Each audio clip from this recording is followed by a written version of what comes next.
I'm going to start. Welcome, everybody.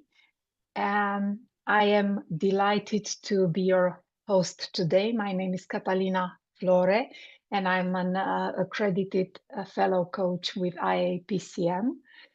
Today, it's an important day. We have 4 great masterclasses related to how coaches can tap into their inner leader. And we had coaching on from vitality and leadership, how human-centered leadership coaching. I'm delighted to present Nikki Wild today with her masterclass, Leadership Through Change.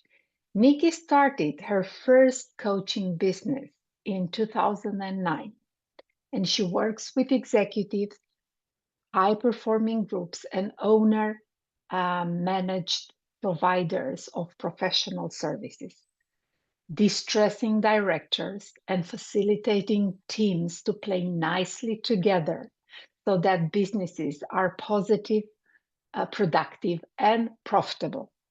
Clients better manage their organizations, their time, and themselves, resulting in clarity, control, and confidence.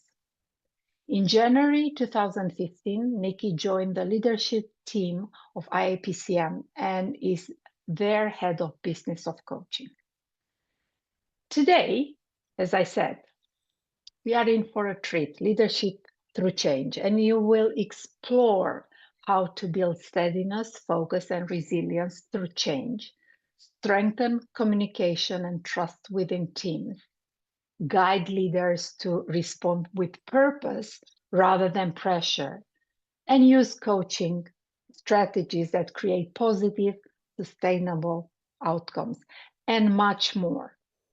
And before we start, I just want to share a special thing about Nikki. Nikki only had 2 things on her bucket list and had crossed off both: to own a grand piano and to race up the drag strip at Santa Paul. So without further ado, Nikki, the floor is yours, and thank you for being here with us. Thank you very much, Catalina, for that lovely introduction, and thank you for hosting.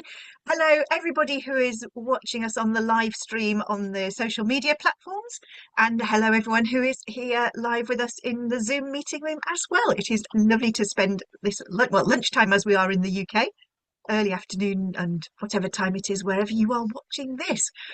As Catalina said, we are celebrating Leadership Day today, and one of the aspects of leadership, regardless of the type of leader or the leadership role any of us might be in, at some point we are all going to have to handle change.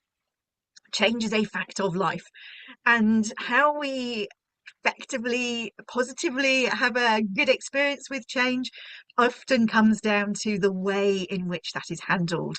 And so we're going to spend a little bit of time touching on some things that can help to have a better experience of change, and particularly how to coach others as we lead them through change. What I'm sharing with you today is that I've cherry-picked some of the best bits out of a full-day workshop that I run on this subject. So I am going to give you some snippets and highlights. Please use the chat box. Those who are live in the Zoom meeting room, please use the chat box to record any questions. I'll pick them up at the end. And if you're watching this on the live stream and you post things in the comments, I will go and look at the live stream comments on the social media platforms after we've finished the session today. So lovely to be with you.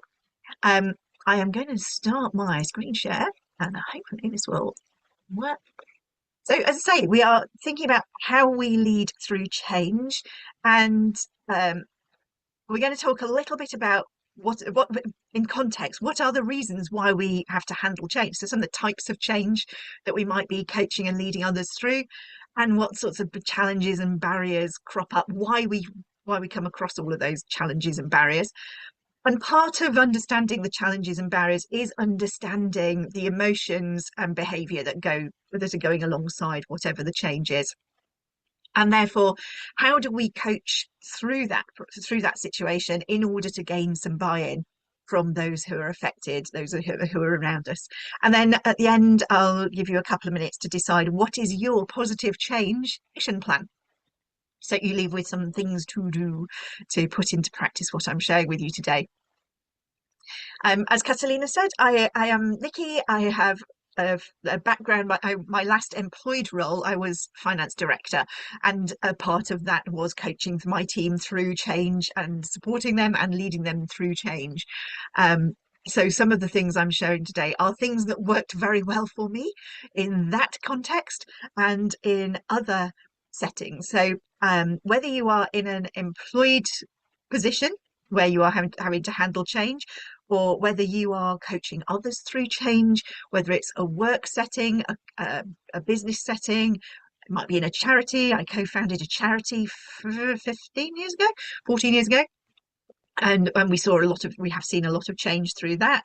So whatever the context is for your change, it might be hobbies, pastimes, you might have a volunteer role where you've got some position of responsibility, it might be you are the change leader in your household. So it doesn't matter, although some of what I'm going to share with you is more focused towards a business setting or an employed setting. The principles that I'm sharing with you today are going to be applicable in any change context, so you can apply it wherever you are. If I think about some of the more business related and commercial reasons that we might have to deal with change, quite often it's a change of vision and mission. The big picture stuff, the strategic stuff, might be looking at restructuring things. It might be the businesses looking at how to be more profitable, the revenue, the costs. There might be a growth or a restructuring through mergers and acquisitions. But it might be also crisis response, environmental issues. We've just heard that after a lot of rainfall over the weekend, there are certain parts of this country that are dealing with flooding. If that's going to result in a lot of change for the people affected by that environmental impact. Political changes, whether it's changes in government or changes in political situations locally, nationally, around the world. Those political choices have an impact. And then economic changes, changes globally, locally, nationally, those things can have an impact which will cause us to have to implement changes. And of course, a few years ago, we had a little thing called the pandemic, the COVID pandemic, which caused a huge amount of change and unsettled an awful lot of things. So these are all kind of the examples of some of the big picture, the big strategic stuff that we might have to deal with. Operationally, there's more practical things that a lot of us have to handle. So changes in processes or practices, the way we do things, standardizing things. If you've joined a new team, or perhaps you've brought two different teams together, how do we standardize so everyone's doing things the same way in order to be more efficient? Might be updates to tools and equipment, just upgrading your phone. I upgraded my phone earlier this year. I had to get used to the change in the way the new phone operates. So tools and equipment upgrades result in it. If you're in business dealing with customers, dealing with suppliers, they might change the way they do things. That's got a knock-on effect to how you do things. And reporting requirements in any context, whatever compliance or performance monitoring, if you're setting your coaching goals and how you are progressing against those goals, all of that sort of tracking and monitoring and reporting might result in some change. And then that's all kind of on the practical side of things. On the people side of things, particularly if it's cultural things, and again, this might be in organizations, it might be in voluntary situations, but anywhere where you've got groups of people together, there will be cultural impacts.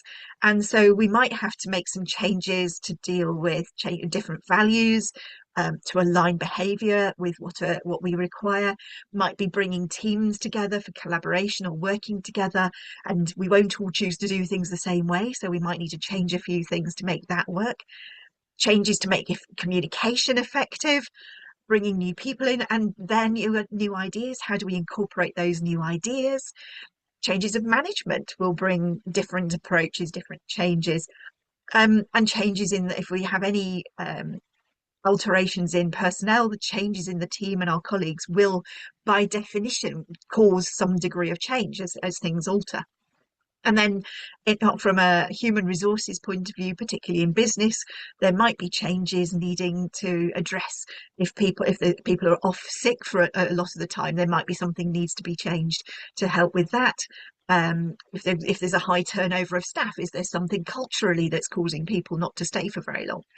Or we might put in changes in order to develop talent. So we might put in coaching programs, for example, or mentoring programs that will allow us to develop the talent that we've got in our teams. All of these things are change. And so it doesn't really matter what type of change it is. The point is that change is an unsettling situation for all of us. And if you think about it, it makes perfect sense. As human beings, we are wired to do the things that keep us alive until tomorrow. The unconscious bit of our brain, one of its jobs is to help us be here tomorrow. So if you think about it, it makes logical sense that if what I did yesterday kept me alive until today, it makes sense to do the same again and again and again and not change anything, because if I stay as everything is now, there's a good chance that I'm going to survive. Whereas any time we change something, we are wired as human beings to be suspicious of it, be a little bit wary or cautious until we know it's safe. Because if you think about it, if we didn't do that, we'd walk into all sorts of dangerous situations and put ourselves in all sorts of harm, and because we wouldn't be careful. So it makes sense that human beings, by nature, are wary or cautious about change. Now, depending on all sorts of things like our personality profiles, some of us, that will be quite minimal. We'll still be a little bit cautious, but it'll be very minimal. Others of us will be wired to be really, really, really cautious and really resistant to change. And it depends on profile changes and all that sort of thing. So to some degree, none of us like change.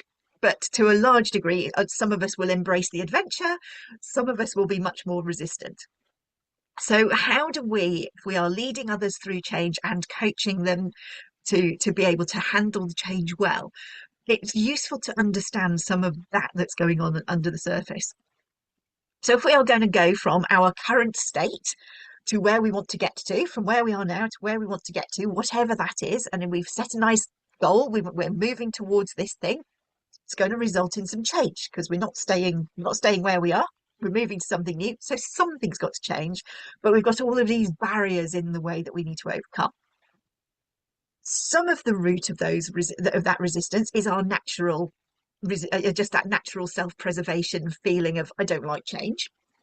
Some of it will come about because the change is imposed as opposed to chosen.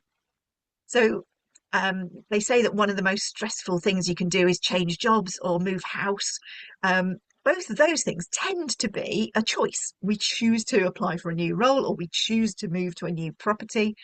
So we've chosen to make that change. But even though we've chosen it, it's still stressful. There's still a lot to deal with. It can still be a bit of a challenge.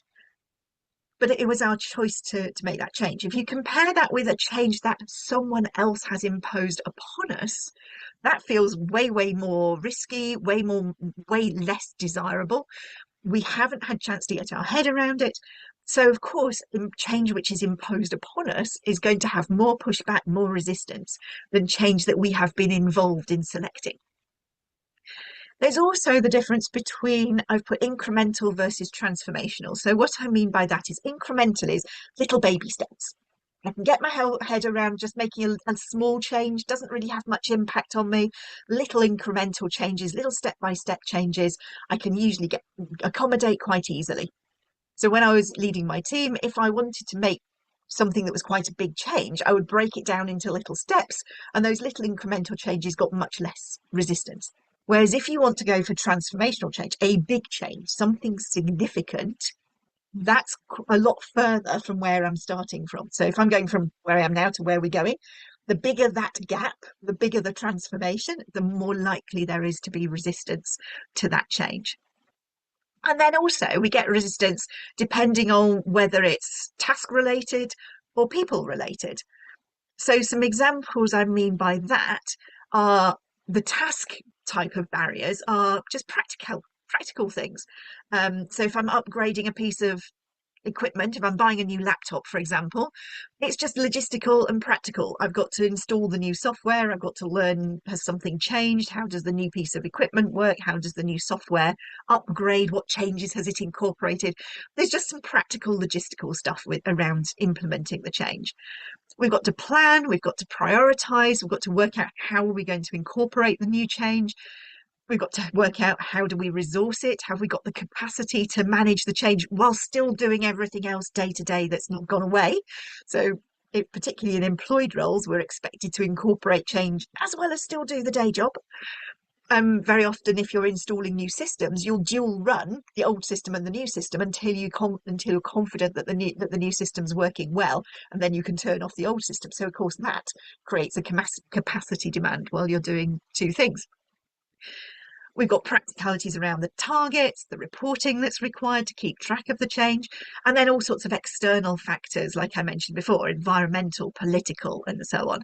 All of those external factors. Oh, it might simply be the external factors are somebody else's perspective or somebody else's requirements of you. So it might be really local external factors. Doesn't necessarily have to be the big stuff. It might be something smaller, more local.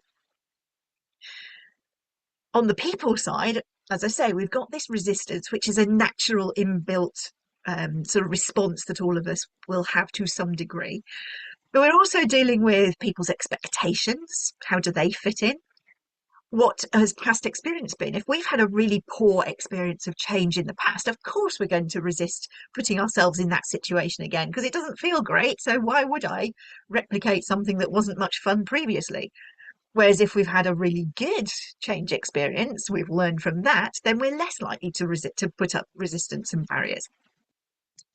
How do we go about getting engagement and buy-in from all of those who are affected? That's a consideration we need to bring into account. How are we going to communicate and direct what needs to be done? How are we going to manage everything that needs to be done? I've put on there organisational whispers. This is where, in the absence of information, we make up the gaps, we fill in the blanks. So if there is incomplete information about the change, people don't generally just go, okay, I'll sit and wait. We guess. We fill in what's missing, and quite often we get it wrong. But we're estimating based on what we already know, what we think the missing pieces of the jigsaw might be. So making sure you've got good communication and clear communication and as complete as it can be within any other sensitive information constraints, the less likely you are going to have with the gossip and the whispers of guessing and guessing it wrong. And of course, all of that means that we need to manage the motivation of those involved and how do we maintain the momentum and pace of change whilst dealing with all of those things that are going on. So given that one of the things I said is we get more resistance in general, I'm generalizing hugely here, but certainly my experience of leading others through change, I get more resistance if I just impose it upon people and tell them this is going to happen and they've just got to like it or lump it, take it or leave it. I get much more resistance if I take this approach than I do if I take a coaching approach. So a coaching style will be empowering rather than disempowering. It will feel consultative. We're asking people to have their say, to be involved, and therefore it feels much more collaborative. So if you are thinking about the emotions that underpin the behavior that we experience, if I feel that I've been involved and consulted and my opinion matters, I am much, much more likely to behave in a way which is constructive and supportive of the change and much more likely to implement the change than if it's just imposed upon me and I've just got to suck it up. And so from a coaching approach, by taking that style of leadership, that coaching style of leadership, it can be really, really effective in implementing change. So I said it's useful to understand some of the feelings that are going on. So I'm going to use this this curve model to illustrate some of what's going on. Because if we can understand this, then we can understand some of the reactions we're getting from others, particularly if we are presenting change to other people. But also, as we go through the implementation of the change, we can understand where people are at and assist them, be more understanding, be more supportive. So these stages of the response to the change happen for every single change, regardless of how big it is, how much impact it's going to have, whether it's a really, really significant change or a minor change. We'll go through the same stages, but we might go through them much faster for a little change, or it might take a lot longer if it's a big change. And the dip of the curve might be really shallow if it's something that doesn't really have much effect on us, or it might be really deep dip if it's something that has a really strong impact upon us. So it's an indication, it's a model which illustrates what we're going through. But as I say, that the length of the curve, the dip of the curve, the depth of it will vary depending on the type of change. So when we first hear about a change, something's going to happen. The very first moment we hear about it, we go into this sort of state of shock. It catches us out. It catches us by surprise. We even if we saw it coming, we still have this kind of initial sort of shock response.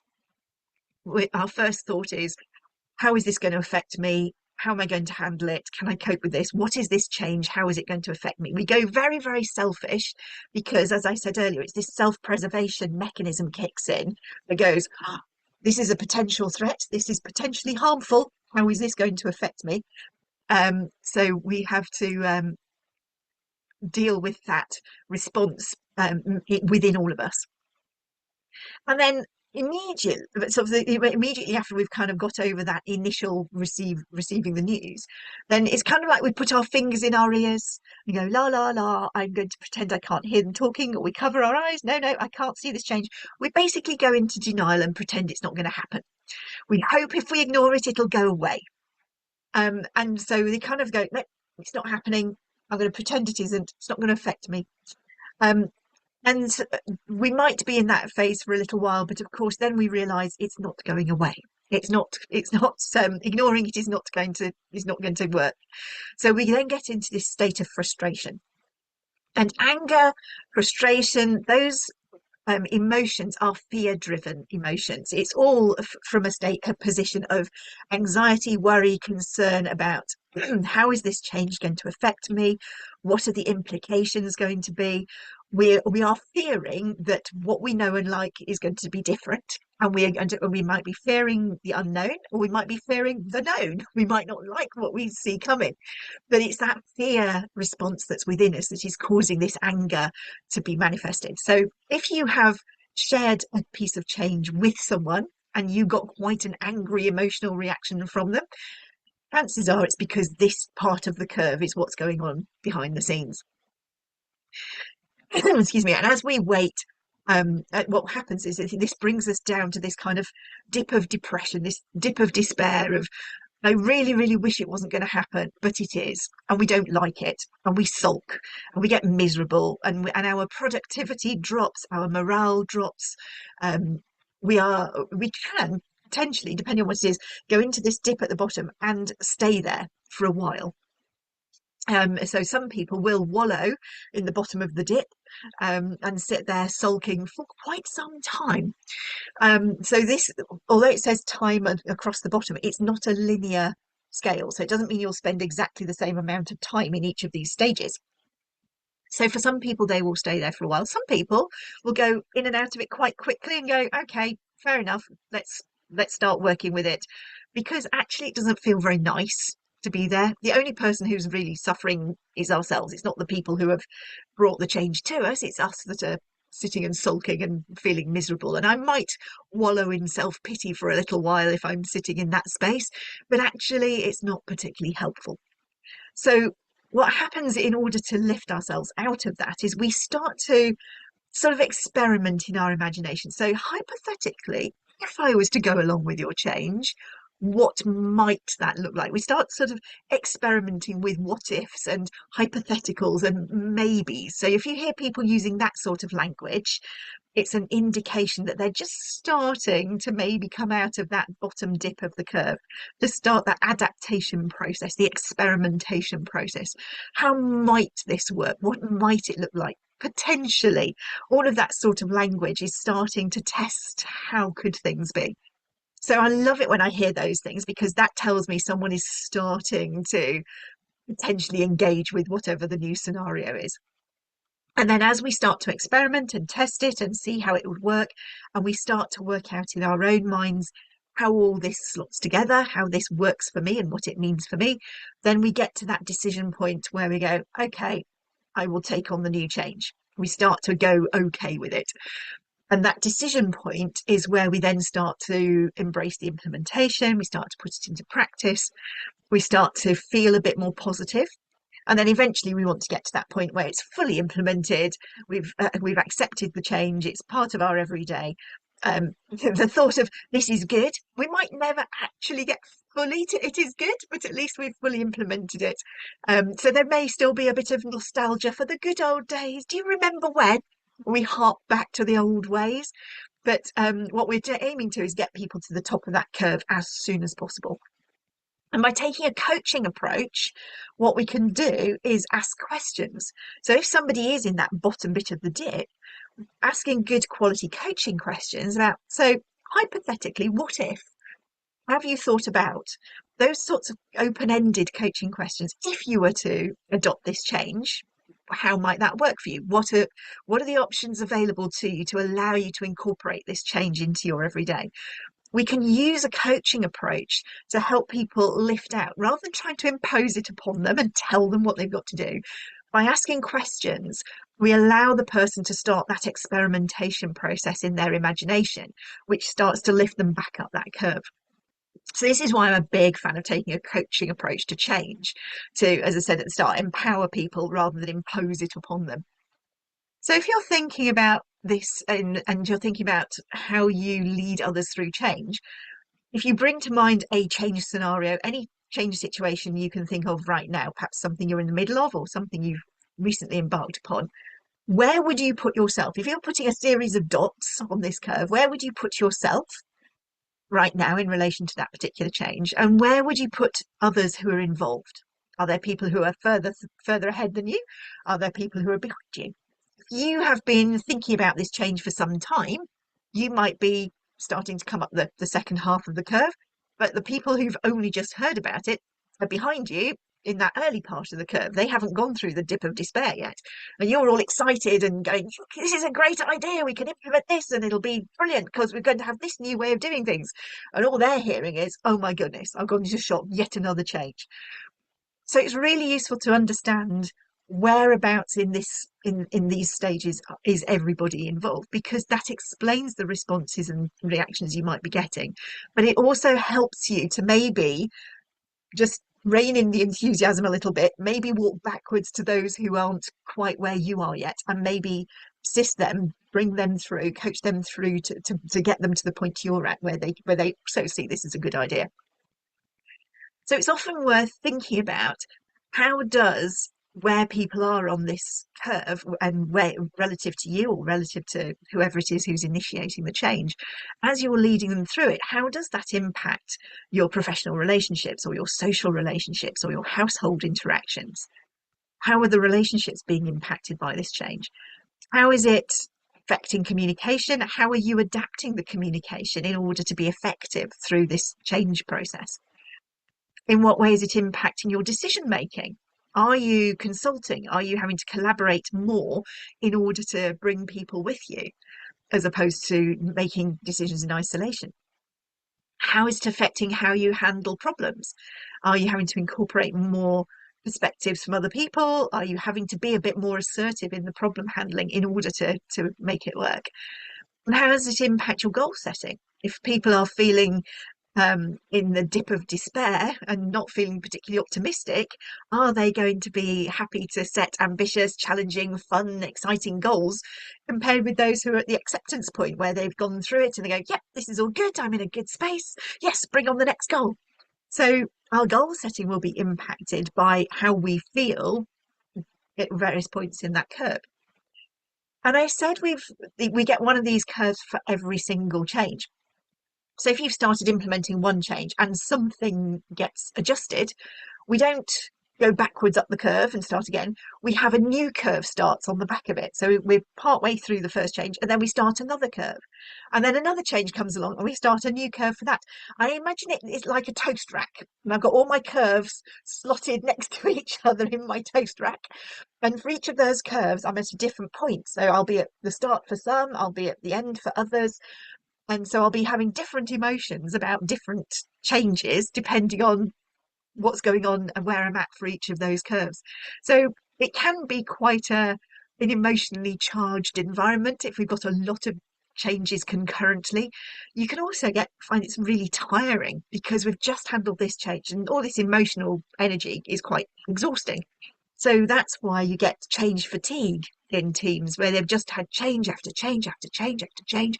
All this has been going on. So it's no surprise that you have to, they might have been perfectly cooperative for the first couple of changes, but by the time you're on to change 7, 8, 9, everyone's going, could we just have a bit of stability before you think of the new thing?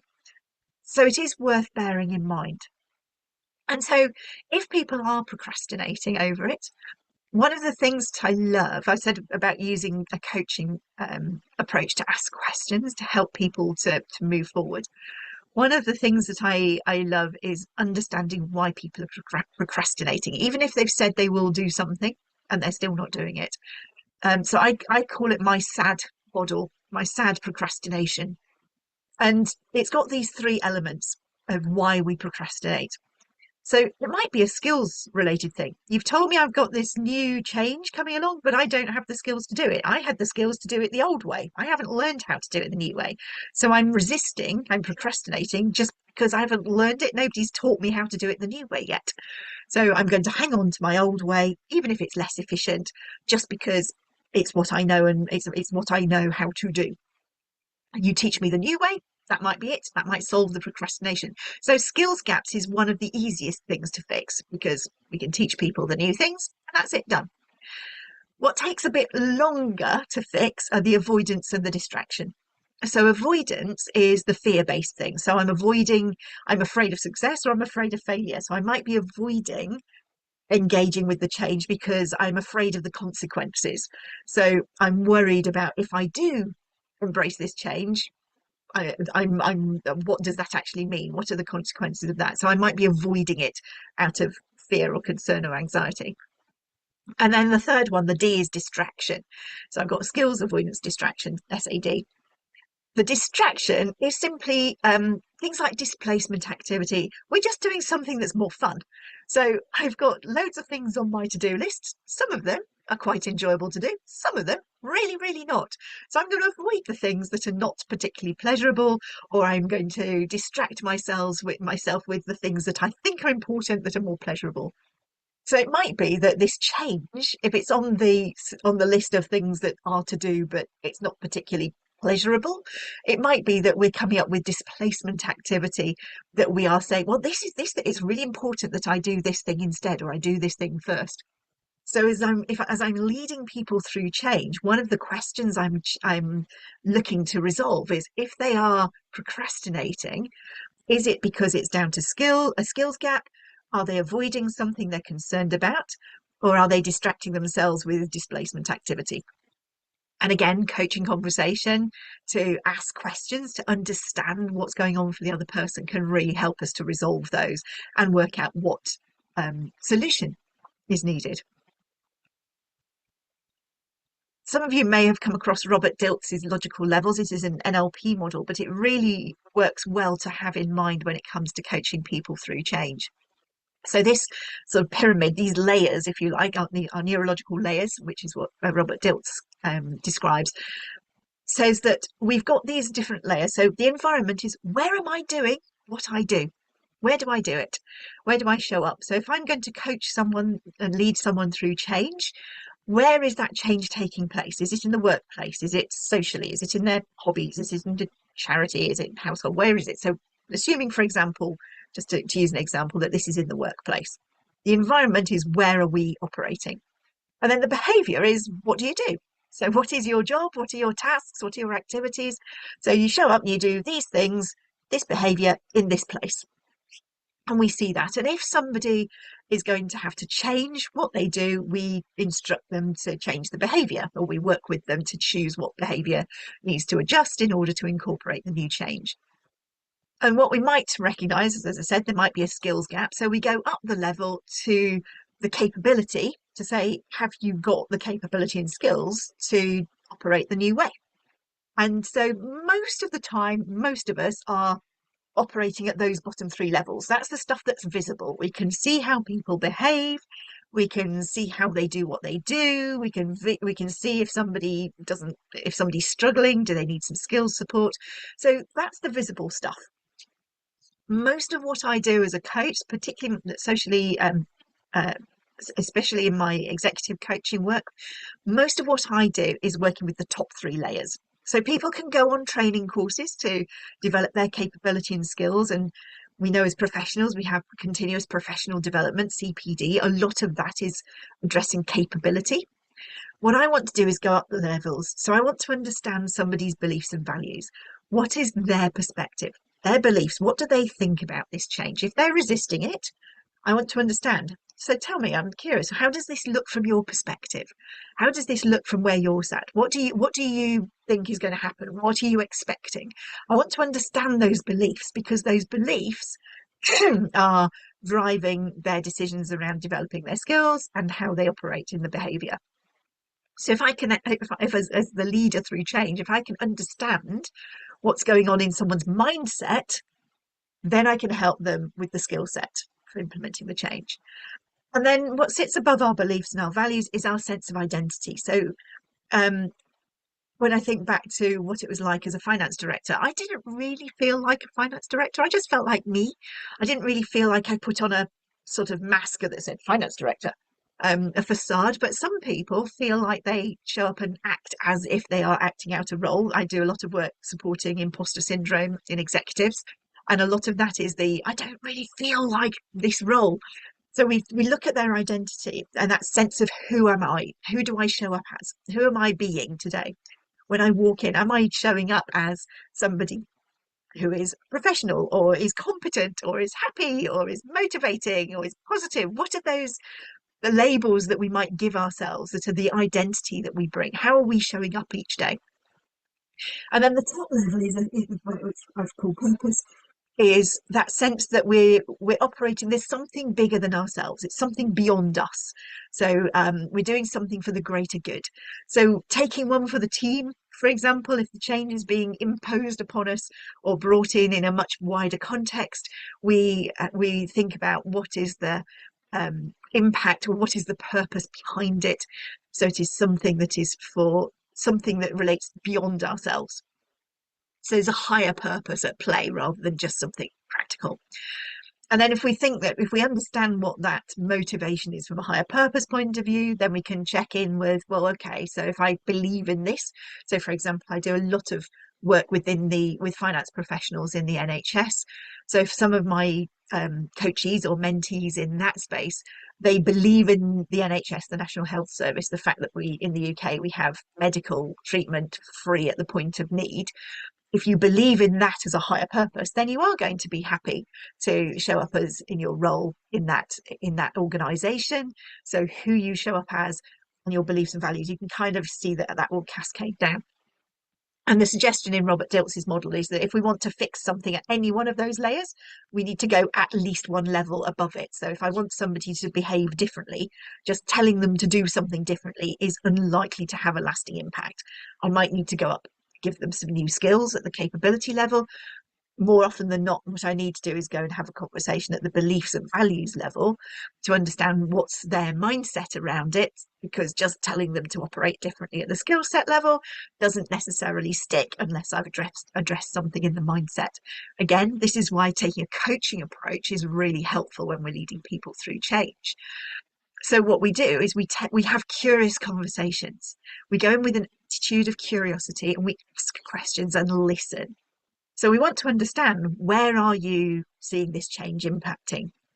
What is this impact likely to be? So what are you going to do? How is this going to have an effect on you?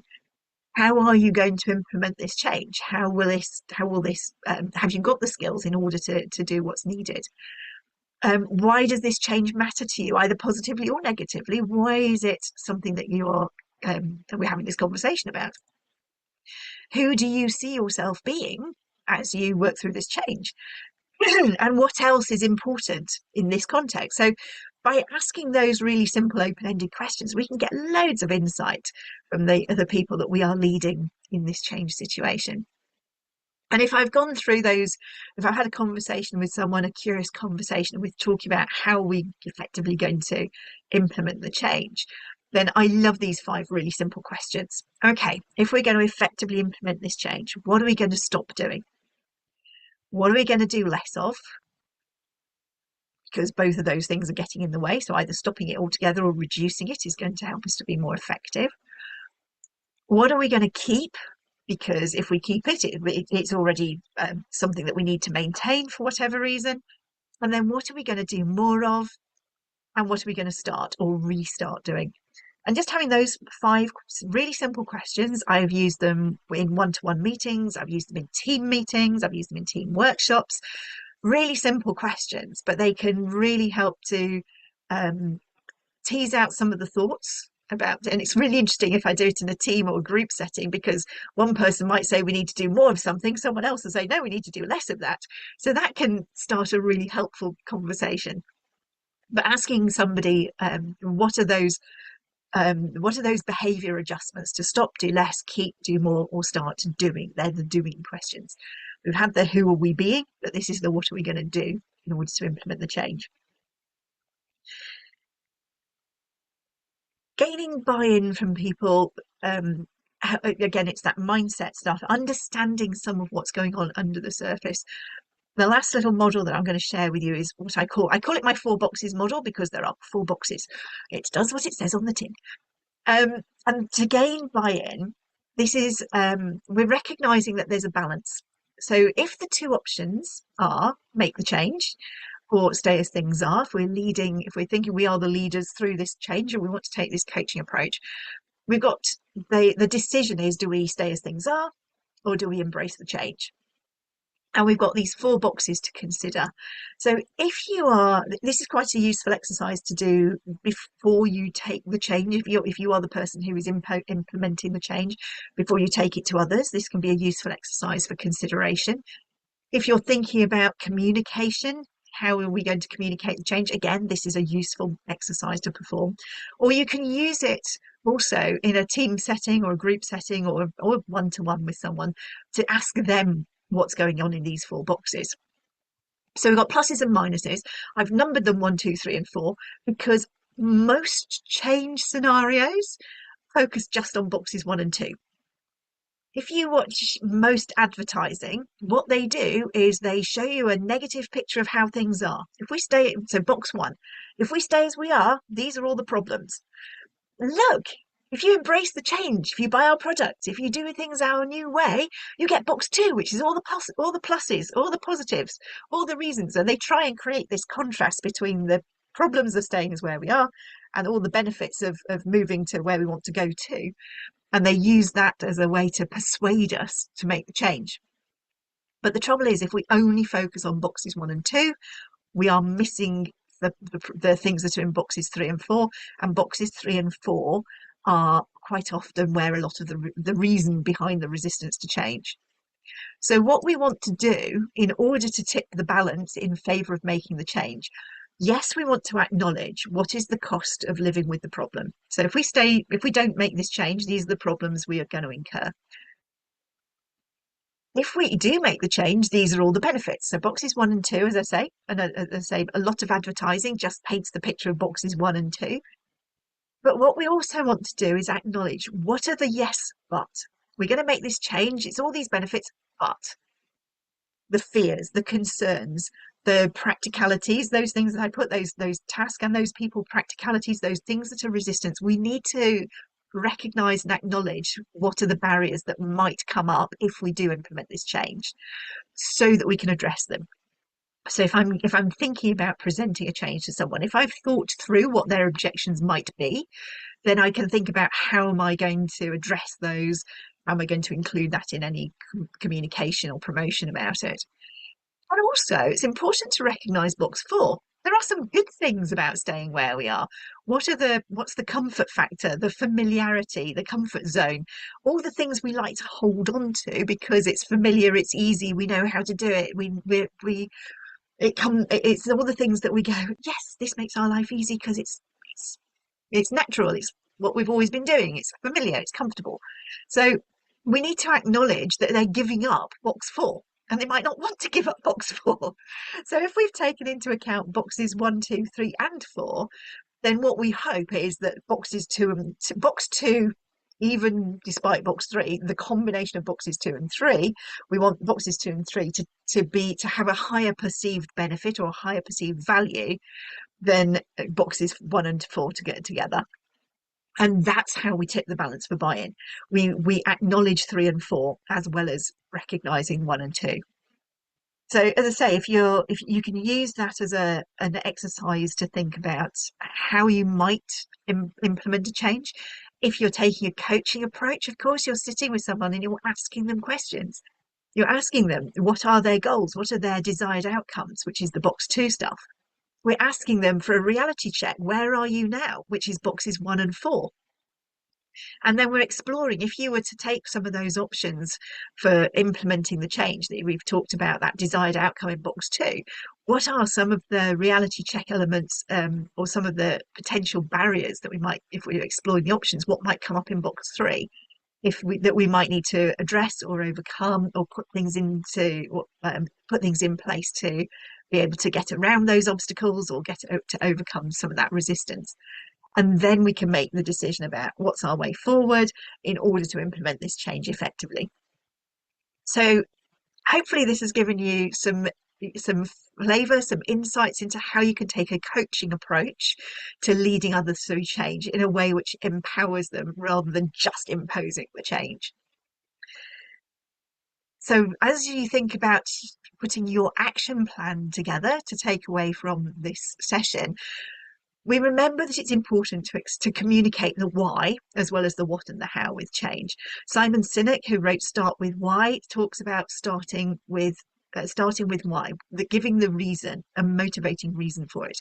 But we want to recognise what are the purpose and outcomes of implementing the change.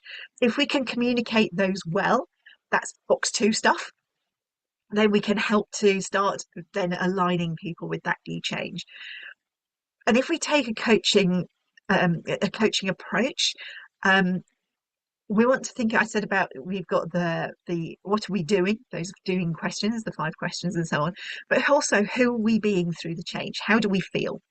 So be okay with not being okay. Recognize that everyone's going to be on that curve at some point and all the feelings that are going to go with that. And at some point, we don't feel okay about the change. And that's okay. We're wired as human beings not to be okay with change until we're okay, until we've worked out that it's safe and it's something that we can do to implement. So be okay with not being okay.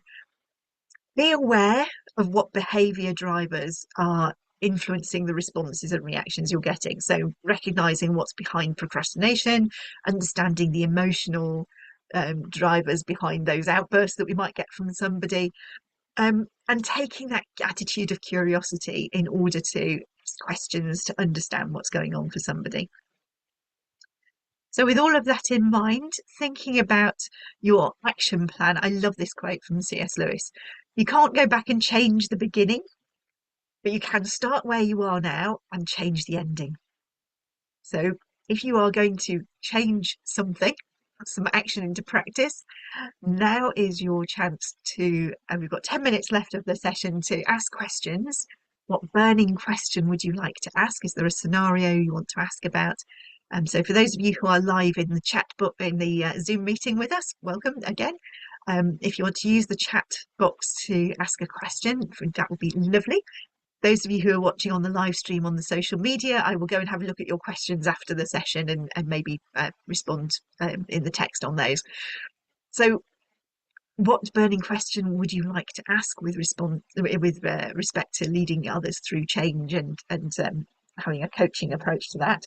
And what is your valuable takeaway from this? If we know what we intend, we've got a day of fantastic, lots of different angles to in the sessions for today, celebrating Leadership Day. And I know that you'll watch each session and you'll have ideas that you want to take away and remember. And at the moment, it's all fresh in your mind. So you'll go, yes, of course, I'll remember that. We also know that, of course, you'll listen to another session and most of what I've said will go out of your mind because you'll have new exciting stuff to remember. And then tomorrow you'll have slept and a lot of it will have gone away. So make a note now. What is it that you want to remember from this session while it's fresh in your mind? Make a note of the things that are most relevant and useful for you today in your context, or that you think might be useful further down the line that you want to remember. And what action are you going to take later on today, or in the course of the next week, or in the course of the next month, in order to put into practice what you have taken away from this session, so that you get a good return on your investment for having spent time with us, watching this, either watching this live with us or watching the recording back later. So what action are you going to take that's going to give you a fantastic return on your investment of your time and your energy to be with us today? So that is everything that I plan to share with you. You can hunt me down on LinkedIn. That's the best way to keep in touch. Or you can message me at Wild Empowerment, or you can also message me through the IAPC&M leadership team as well. But for now, I'm going to go and see what's in the chat and see what questions we've got. I shall stop the screen share and let's see what we have got in the chat box. How can those in middle leadership best support those senior to implement strategic changes? And is filtering concerns upwards more important than trying to sell it to those in your teams? I would say, right, so there's two aspects of that. So the supporting those more senior. I loved a quote. So I was co-hosting a boot camp a few years ago, and we had a senior leader from the Canals and Rivers Trust came to speak to the professionals, and he said, work out, this stuck with me ever since. One of the things he said was, work out what gets your boss their bonus and help them to achieve it. Work out what gets your boss their bonus and help them to achieve it. So my short answer to the how can we, the middle leadership, assist those in senior leadership, one of the things is spend time with them, find a way to have a meeting with them to find out what are their targets, what's on their bonus list, and what are their priorities. And then you can look at where does what you do align with that, or slot into that, or support that happening. So everything comes from a conversation to increase our awareness. What's the situation we're in? What are the priorities, the goals, the targets, the key indicators that we're monitoring?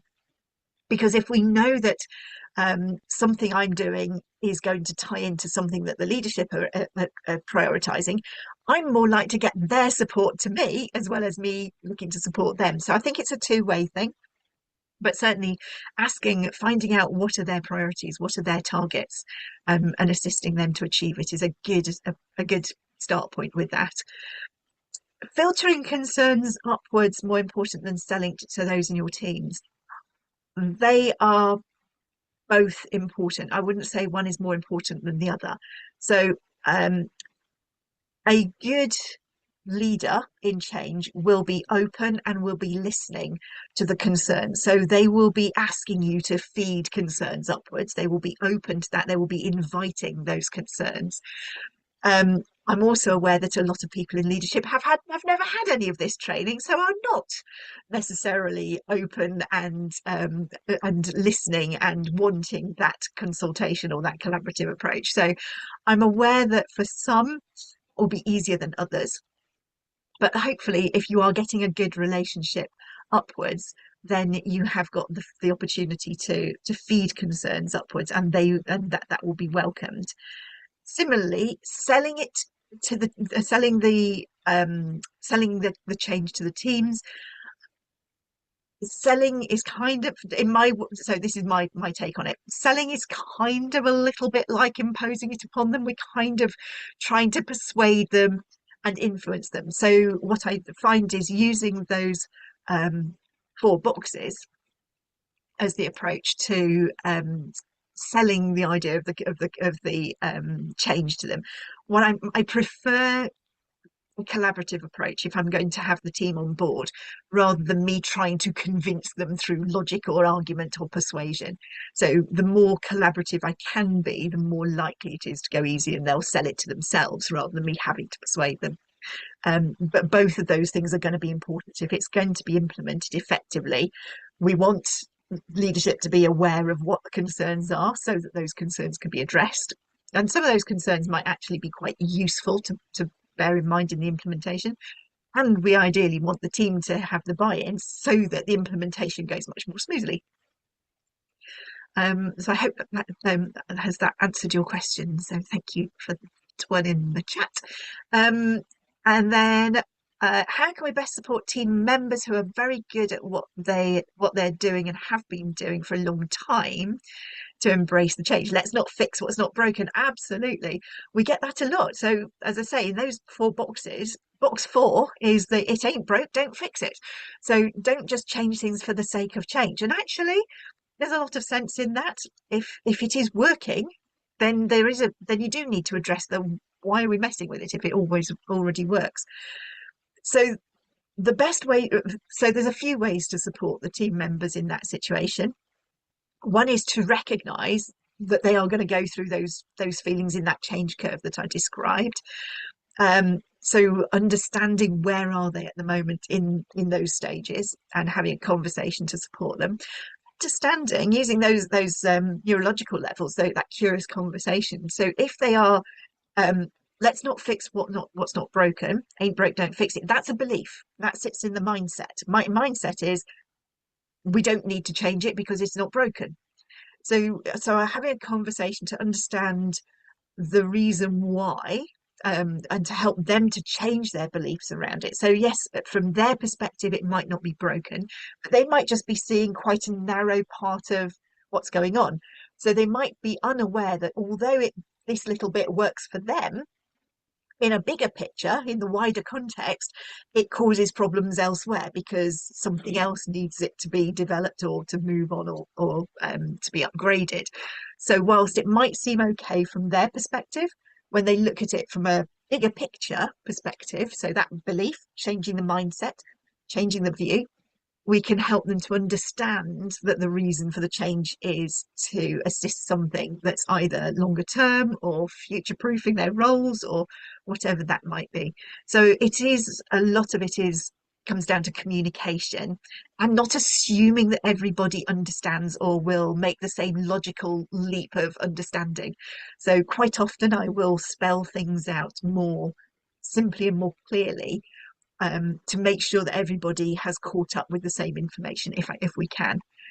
So thank you very much. Good questions. Catalina, I think we're almost at time. Yes, So thank we you are so much. almost, and yes, it was a pleasure. Thank you for your generosity. And just to give a reminder, although you already said about CPD, please take time and consider your top learnings, insights from today, and make a note and maybe implement it in your daily life. And thank you, Nikki, again. It's been a pleasure to host you today. It was very insightful, very, very insightful. Also for me, thinking, all my changes for me personally, that we can have multiple change curves as well in life. And it's okay. So thank you.